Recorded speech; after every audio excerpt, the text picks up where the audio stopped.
31 मार्च financial year का आखिरी दिन है। इसके बाद 1 अप्रैल से नए फाइनेंशियल ईयर की शुरुआत होगी। नए फाइनेंशियल ईयर शुरू होने के साथ ही कई नियमों में बदलाव होगा, जिनका सीधा असर आप पर पड़ेगा। तो क्या बदलाव हो रहे हैं 1 अप्रैल से, आइए देखते हैं इस खबर में। 1 अप्रैल से नए वित्त वर्ष की शुरुआत होगी और इस साल भी कई बदलाव देखने को मिलेंगे। आज हम आपको बताएंगे कि नए फाइनेंशियल ईयर में क्या कुछ बदलाव होने जा रहे हैं, जिसमें सबसे पहले ईपीएफ से मिलने वाले ब्याज पर टैक्स में बदलाव होगा। बजट 2021-22 में एम्प्लॉइज प्रोविडेंट फंड से मिलने वाले ब्याज पर टैक्स की घोषणा की गई है। अब एक वित्त वर्ष में 2.5 लाख तक ईपीएफ में निवेश ही टैक्स फ्री होगा। इससे ज़्यादा निवेश करने पर एडिशनल अमाउंट पर इंटरेस्ट से होने वाली कमाई पर टैक्स लगेगा। मतलब अगर आपने 3 लाख रुपए सालाना जमा किए तो 50,000 पर ब्याज से जो कमाई होगी उस पर आपकी टैक्स स्लिप की दर से टैक्स लगेगा। सैलरी से जुड़े हुए नियमों में भी बदलाव होगा। 1 अप्रैल से सैलरी का नया वेज कोड लागू करने की तैयारी है। नया वेज रूल लागू होते ही आपकी सैलरी में बदलाव होंगे। नए वेज कोड के मुताबिक आपको इन हैंड मिलने वाली सैलरी में वेतन का हिस्सा 50% होना चाहिए, यानी बेसिक सैलरी, महंगाई भत्ता और रिटर्निंग अलाउंस को मिलाकर मिलने वाली सैलरी आपकी कुल सैलरी का आधा होनी चाहिए। यानी 1 तारीख से आपकी सैलरी स्ट्रक्चर में बदलाव हो जाएगा। पोस्ट ऑफिस अकाउंट से निकलने वाले और जमा करने वाले पैसे पर देना होगा चार्ज। अगर आपका account Indian post payment bank में है तो 1 अप्रैल 2021 से पैसे जमा करने या निकालने के अलावा आधार आधारित पेमेंट सिस्टम पर चार्ज देना होगा। ये चार्ज फ्री ट्रांजैक्शन लिमिट के खत्म होने के बाद लिया जाएगा। यानी अगर आपके ट्रांजैक्शन की फ्री लिमिट खत्म हो जाएगी तभी ये चार्ज देना होगा। 1 अप्रैल से प्री फील्ड आईटीआर फॉर्म में भी बदलाव होने जा रहे हैं।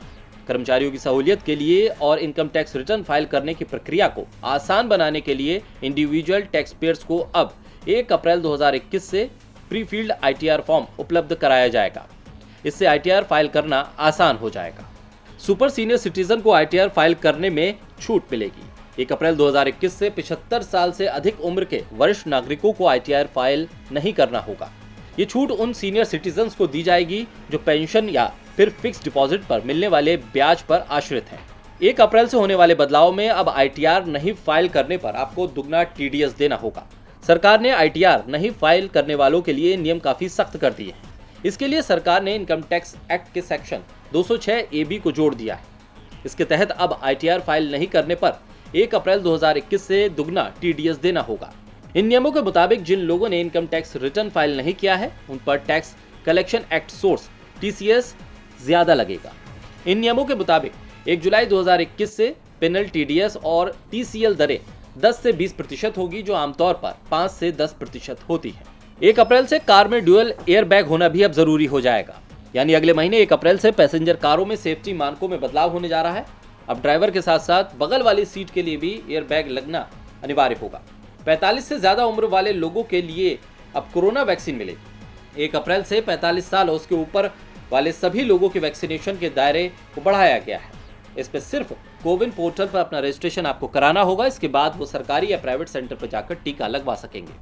ओरिएंटल और यूनाइटेड बैंक की चेकबुक और IFSC कोड बदल जाएंगे। पंजाब नेशनल बैंक ने कहा है कि ओरिएंटल बैंक ऑफ कॉमर्स और यूनाइटेड बैंक ऑफ इंडिया की पुरानी चेकबुक और IFSC MICR कोड सिर्फ 31 मार्च तक ही काम करेंगे। इसके बाद आपको बैंक से नया कोड और चेकबुक लेना होगा। ग्राहक अधिक जानकारी के लिए बैंक के टोल फ्री नंबर पर भी फोन कर सकते हैं। 1 अप्रैल 2020 को सरकार ने पंजाब नेशनल बैंक और ओरिएंटल बैंक ऑफ कॉमर्स के साथ साथ यूनाइटेड बैंक ऑफ इंडिया का मर्जर कर दिया था। नॉन सैलरीड क्लास को देना होगा अब ज्यादा TDS। 1 अप्रैल से नॉन सैलरीड क्लास लोगों जैसे फ्रीलांस, टेक्निकल सपोर्टर्स वगैरह को जेब पर अतिरिक्त टैक्स की मार पड़ने वाली है। अभी ऐसे लोगों को अपनी कमाई में से 7.5% बतौर TDS देना होता है, लेकिन अब उन्हें 10% TDS देना होगा। DB लाइव की रिपोर्ट।